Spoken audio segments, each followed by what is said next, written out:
Olá, pessoal. Primeiramente, como vocês estão? Então, essa primeira aula, esse primeiro tópico, como já está no plano de ensino, né? Nós vamos falar um pouquinho sobre enfermagem e saúde do trabalhador. Me chamo Rosiane Patrícia Silva Rocha e vou estar acompanhando vocês, trazendo alguns aspectos importantes sobre essa disciplina. Bom, o que eu tinha pensado nesse primeiro momento, nesse primeiro tópico? Nós vamos falar sobre aspectos históricos sobre a saúde do trabalhador.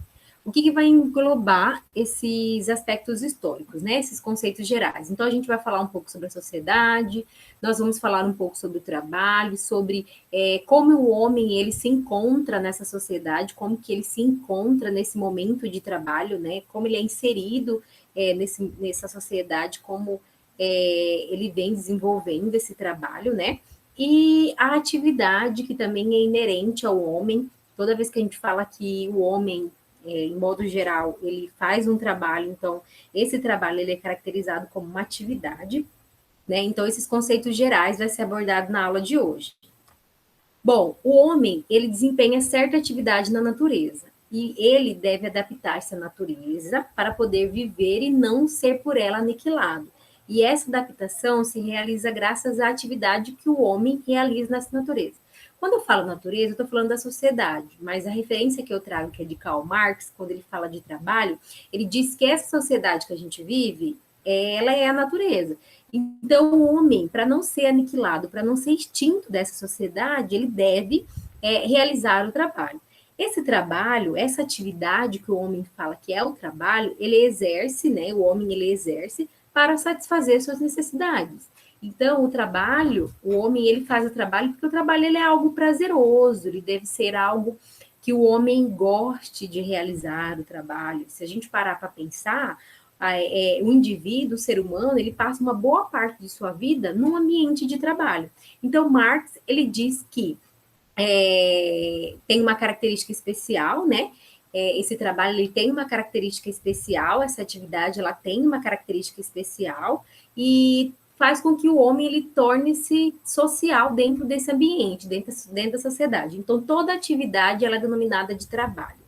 O trabalho, né, que também é uma atividade humana, ele é ligado à natureza de duas formas. Então, a gente tem a forma direta, né, e a forma indireta. O que é a forma direta, professora? O homem, quando ele pega uma água, né, ele vai lá, ele serve uma água na geladeira, ele toma, ele está fazendo uma atividade, ele está fazendo um trabalho, então ele está fazendo para si próprio. Ele pegou a água e tomou. Então, isso é um trabalho que ele está fazendo para ele. Ou ele também pode fazer um trabalho de forma indireta, que é o trabalho que a gente observa muito na sociedade, que é, por exemplo, quando o homem ele colhe o fruto, né, da natureza para levar para casa, para vender em um comércio. Então ele está praticando uma atividade de modo indireto. Então o trabalho ele pode ser dividido em modo direto, que é quando o homem ele faz para satisfazer, para se satisfazer, e também ele pode ser desenvolvido de modo indireto, né? Que é quando o homem ele realiza o trabalho para o outro. Aqui a gente tem uma figurinha de um menininho colhendo uma maçã no pé, possivelmente para levar para alguém ou possivelmente para vender essa maçã. Então isso é um tipo de trabalho indireto. Bom, Karl Marx ele traz que dentro dessa sociedade, dentro desse mundo de trabalho, o que distingue o homem, né, nós, seres humanos, dos seres inferiores, por exemplo, os animais, é que o nosso trabalho, a gente faz o trabalho de forma racional. Ou seja, eu penso antes de realizar o trabalho. E esse trabalho ele tem uma finalidade. Quando eu vou colher o fruto, né, ali na árvore, eu pensei como eu vou chegar para pegar aquele fruto, eu vou disponibilizar uma escada para eu subir a árvore e pegar aquela maçã, e eu faço isso com uma finalidade. Qual é a finalidade de pegar a maçã num pé? É comer ou vender. Então, o que distingue o homem dos outros seres inferiores é a racionalidade e a finalidade. Um outro exemplo, por exemplo, é no trabalho da enfermagem.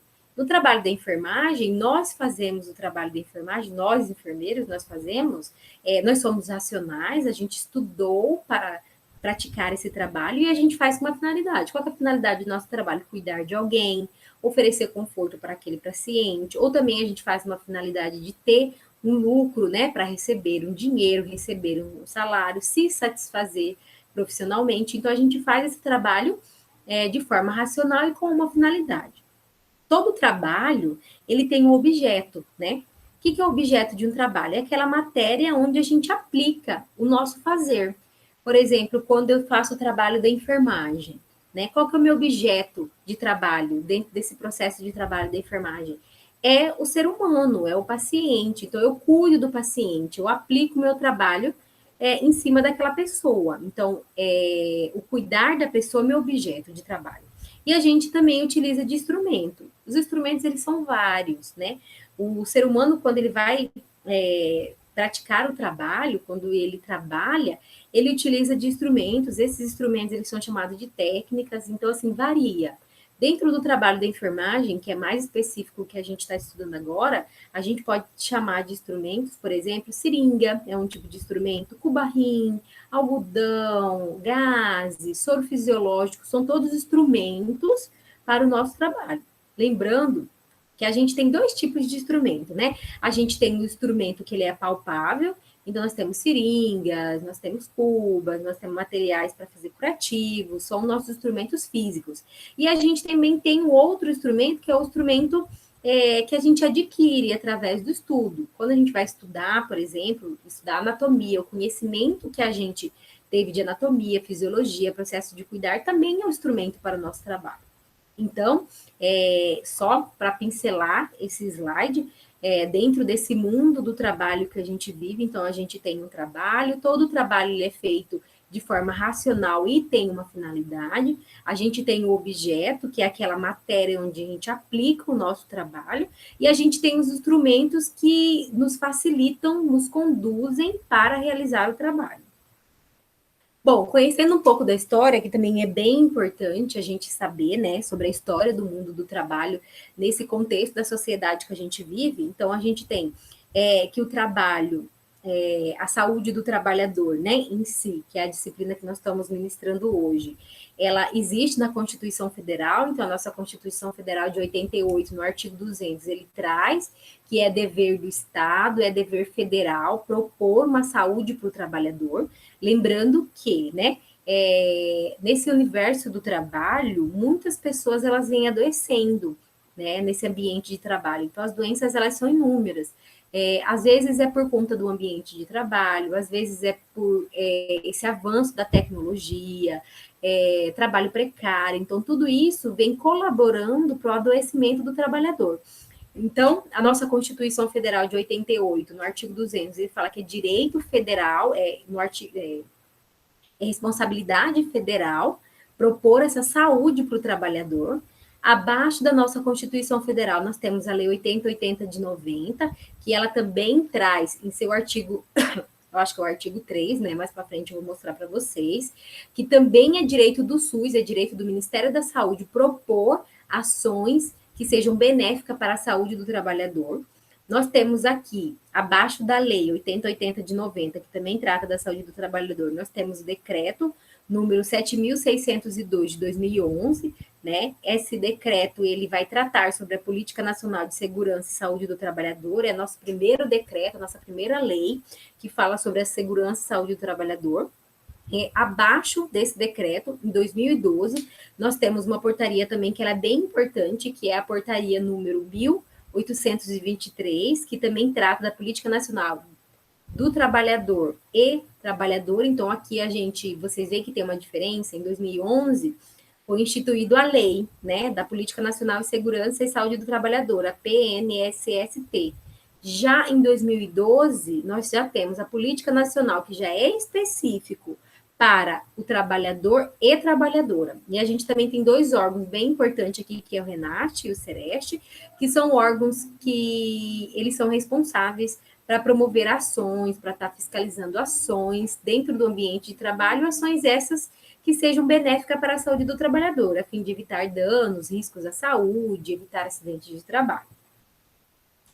Ainda conhecendo um pouco da história, em 1919 foi criada a Organização Internacional do Trabalho, a OIT. Então, depois da OIT, né, que também visou um olhar mais específico para a saúde do trabalhador, um olhar mais amplo, Em 1958, a OIT ela recomendou a criação da medicina do trabalho nas instituições públicas e privadas. Não são todas que têm, mas na maioria, sempre tem uma ala que trata sobre a saúde do trabalhador, ações que promovam a saúde do trabalhador dentro daquele ambiente de trabalho para aquelas pessoas. Também só um gancho, né, que eu trago aqui, em 1943 foi criada a CLT, a Consolidação das Leis Trabalhistas, sobre o número 1452 de 43. Então, a CLT também, vocês devem conhecer, né? Algumas pessoas eu acho que conhecem. A CLT, ela regula, ela regulamenta, ela institui leis trabalhistas que fazem com que aquele trabalhador ele tenha um momento de trabalho, ele tenha uma longa história de trabalho que não seja maléfico para a sua saúde. Ainda sobre a história, então nós temos que em 1943 foi criada a CLT, que é a Consolidação das Leis Trabalhistas, sobre a Lei 1452, de 43, do ano de 43.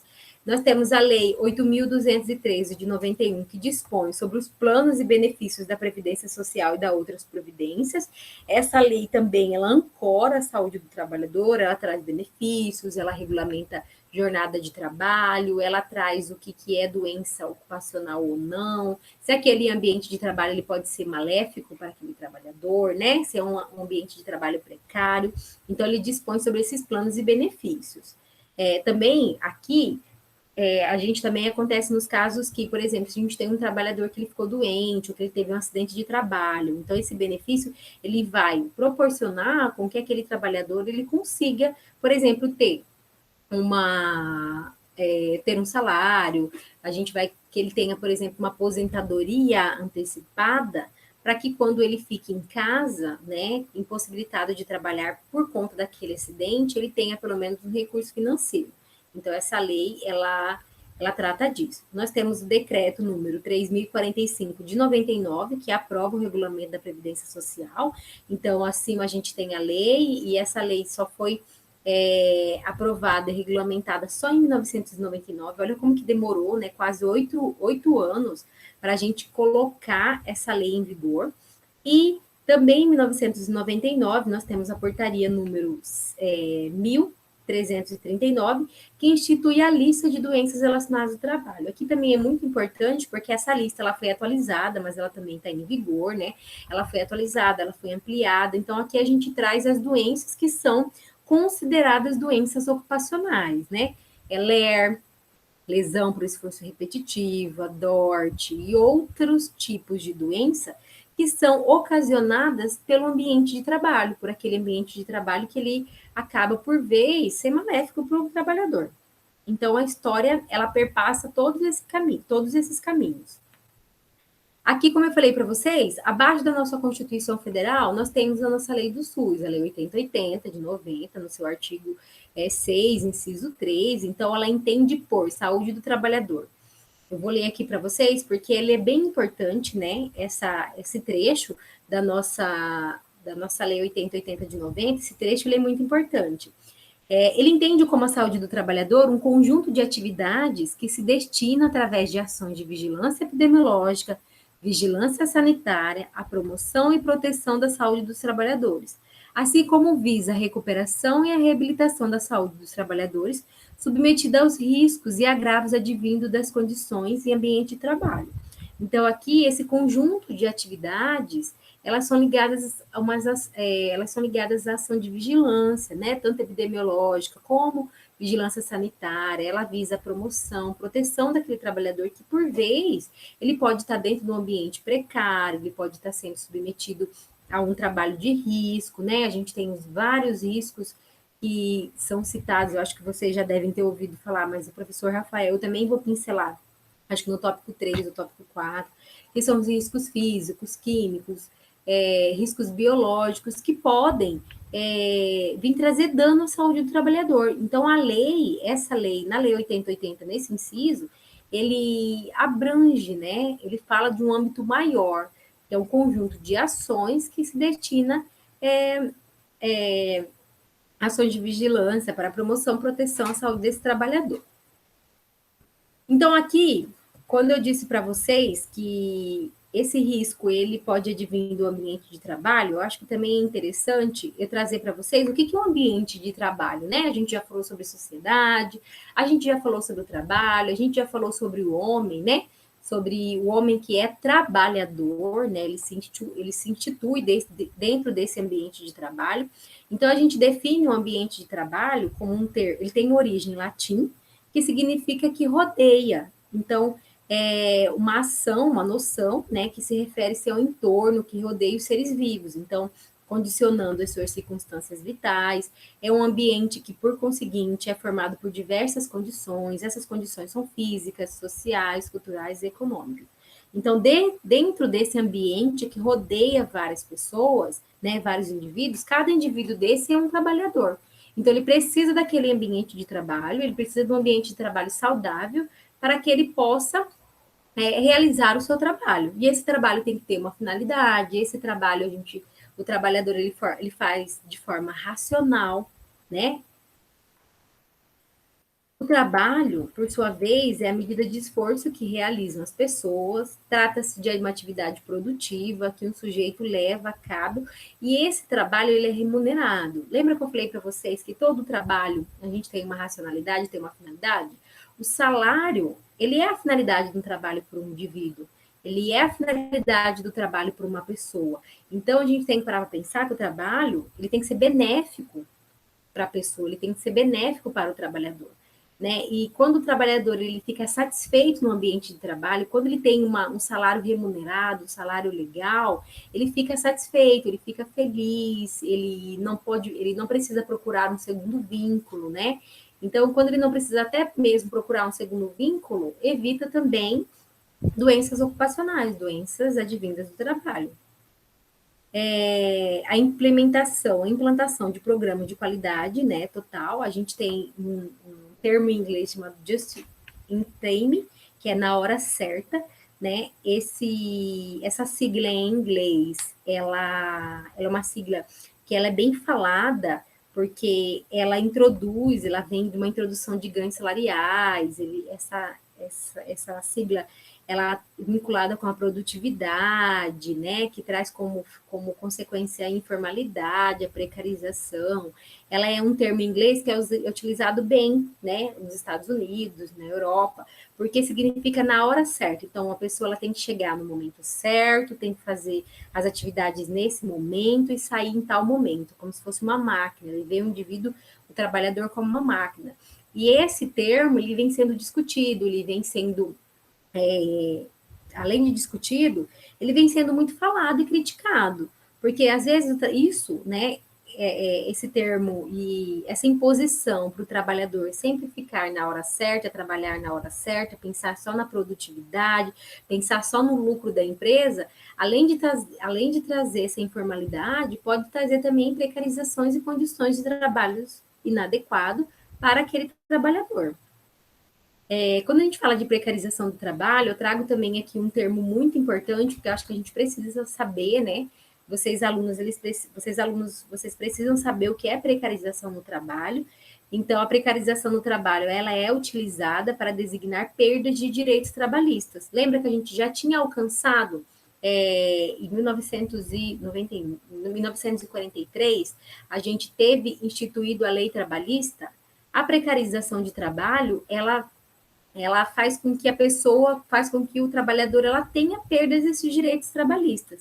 Então, a precarização, ela designa, né, perdas no direito trabalhistas ocorridas no contexto das transformações do mundo do trabalho e de retorno às ideias liberais, né, de defesa do Estado mínimo, que vem surgindo especialmente nos países capitalistas, né, desenvolvidos. Desde o século passado, a gente vem falando sobre a precarização do trabalho, sobre forçar o trabalhador. Essa figurinha, ela é bem interessante, vocês, não sei se vocês conseguem, acho que vocês conseguem visualizar, ela está pequenininha, mas ela é bem interessante, porque a gente vê um pé grande, né, a empresa, pisando no pescoço de alguém, pisando na cabeça de um trabalhador que está acima, aí depois pisa no trabalhador que está melhor. Então, isso significa muito bem a precarização de trabalho, a perda do direito trabalhista, a condição de trabalho péssima para o trabalhador, a informalidade, né?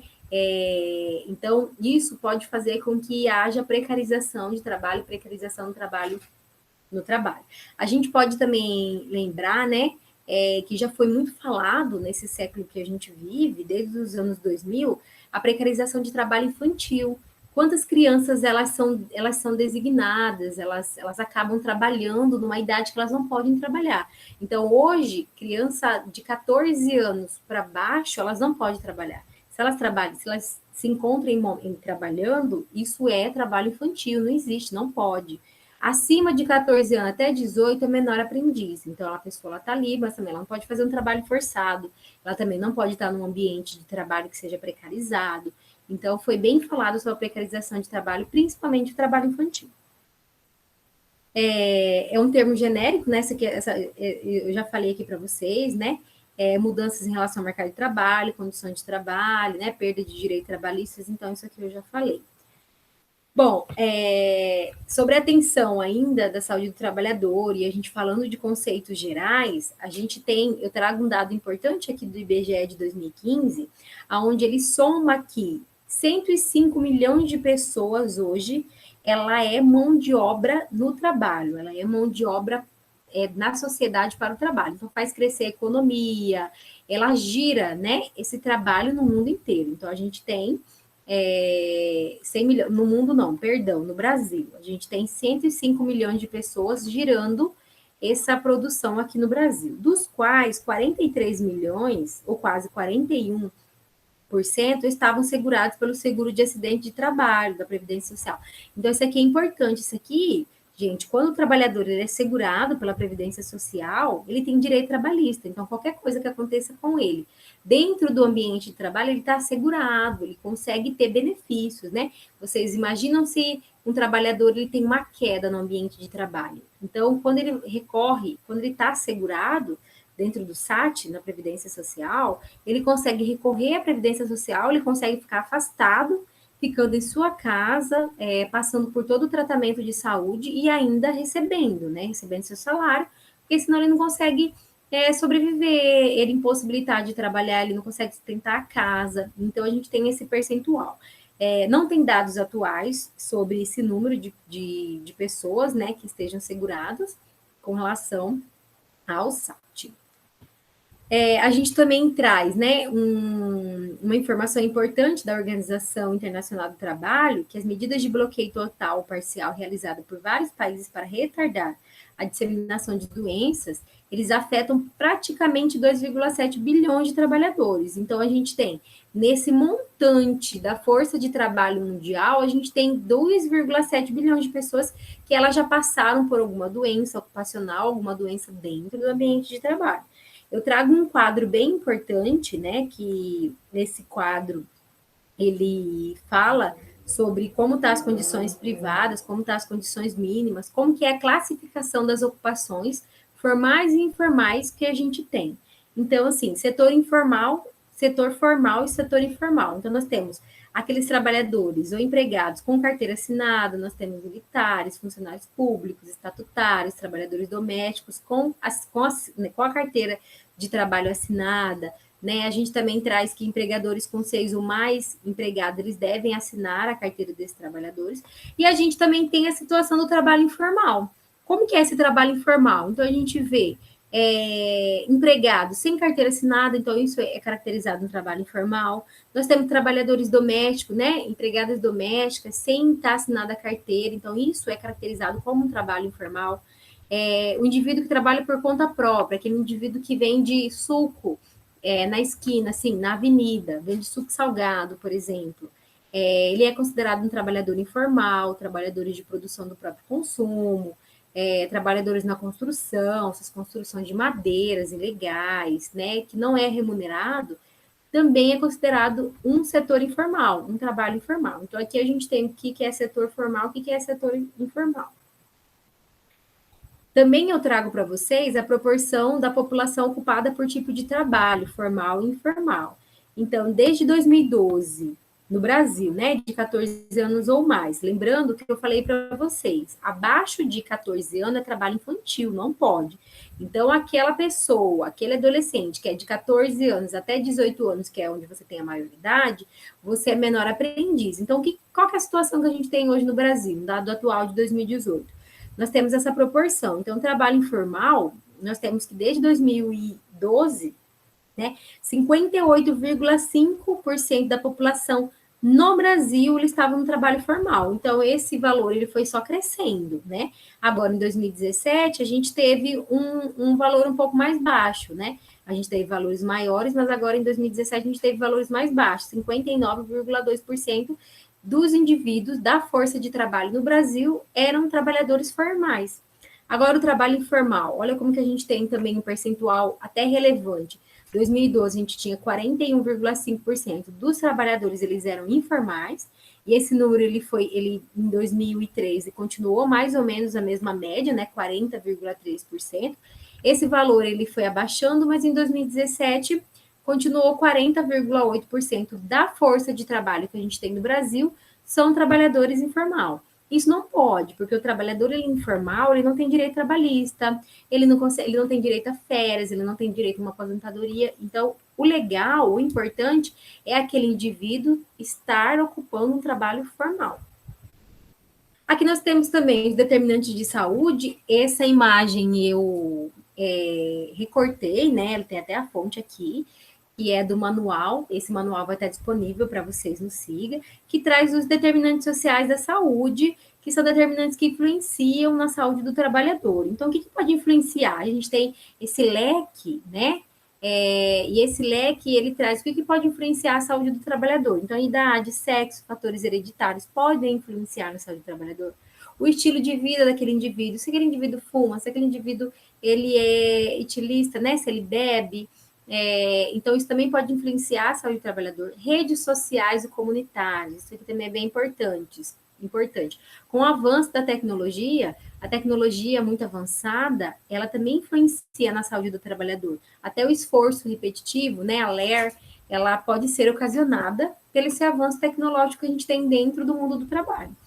Outros determinantes, a gente tem a produção agrícola, né, aqui no Mato Grosso a gente tem a presença muito grande de agrotóxicos, né, dentro dessas lavouras enormes de soja, milho. Então, esse agrotóxico, ele é um agrotóxico que pode ser um determinante para a saúde do indivíduo. Aquele próprio agrotóxico que a gente vê no alimento também pode ser maléfico para a saúde do indivíduo.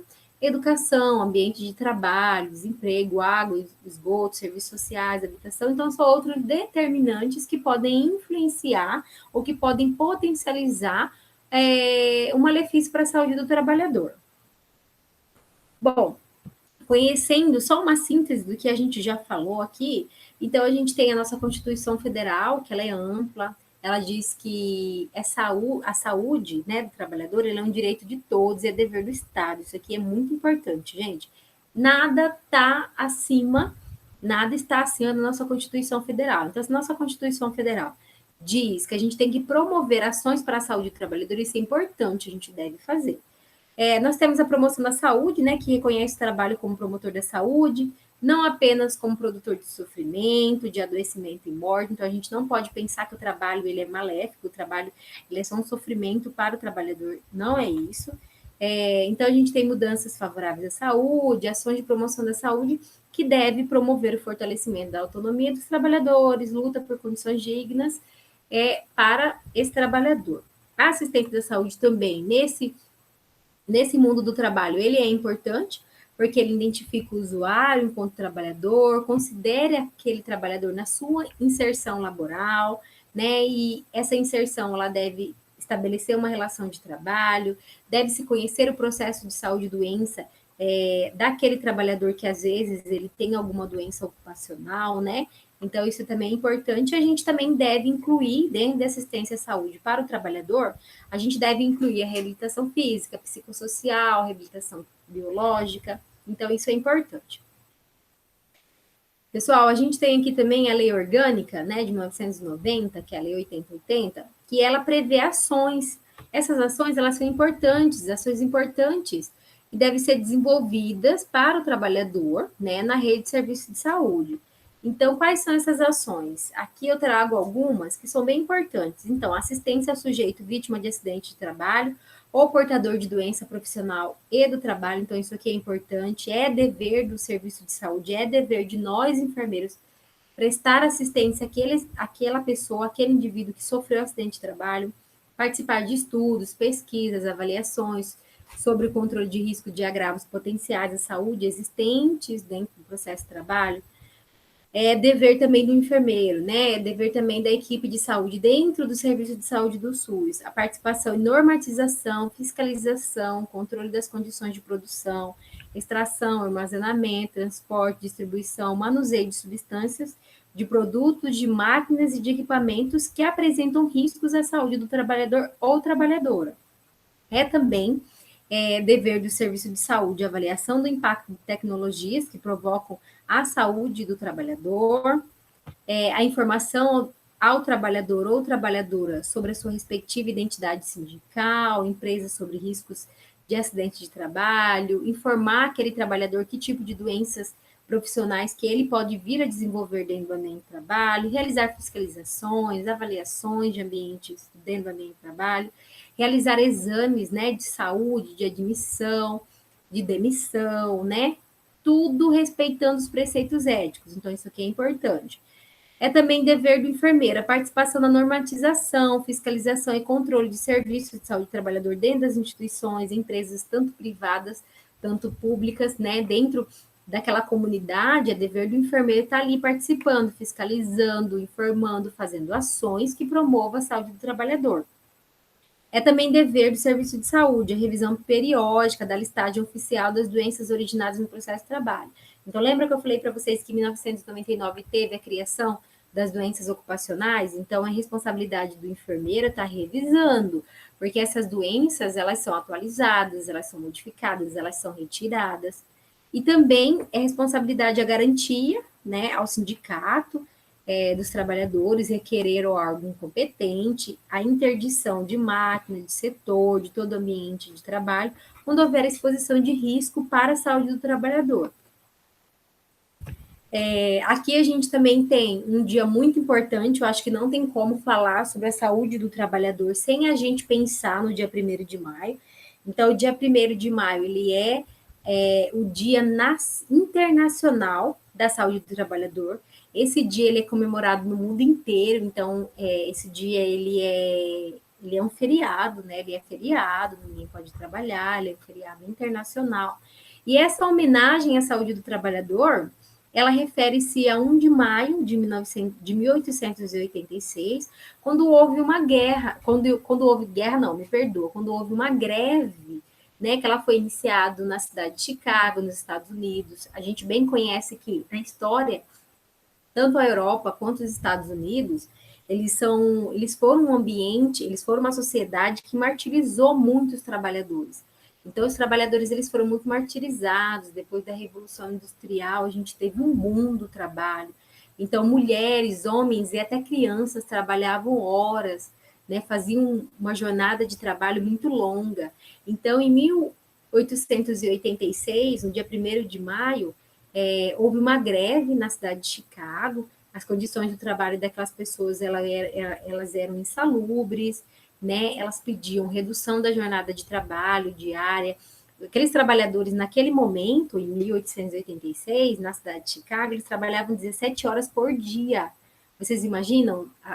Aquele indivíduo ele não tinha descanso, ele não tinha aquele momento para descansar, para poder almoçar. E não eram só homens, não, eram homens, adolescentes, crianças, mulheres que precisavam até amamentar, elas não tinham esse descanso. Então, eles pediam a redução da jornada de trabalho. Essa redução fosse para 8 horas dia. Então, houve greve, houve prisões, houve morte, mas eles conseguiram esse direito da redução da jornada de trabalho, e esse momento, essa mobilização foi conhecida mundialmente. Então, por isso, no dia 1º de maio, só para trazer para vocês, é um dia internacional, então vocês sabem a história e por que ele é um dia que a gente é um dia feriado, porque é um dia de feriado. Bom, pessoal, é isso que eu trago para vocês nesse primeiro momento, essa primeira aula. Espero que vocês tenham assimilado conceitos gerais, conceitos importantes sobre o trabalho, sobre a inserção do homem no ambiente de trabalho, o que, que é um ambiente de trabalho, o que, que é um trabalho precarizado, né? O porquê do dia 1º de maio, a gente também traz ações importantes da lei orgânica, né, da lei 8080 de 90, em relação à saúde do trabalhador.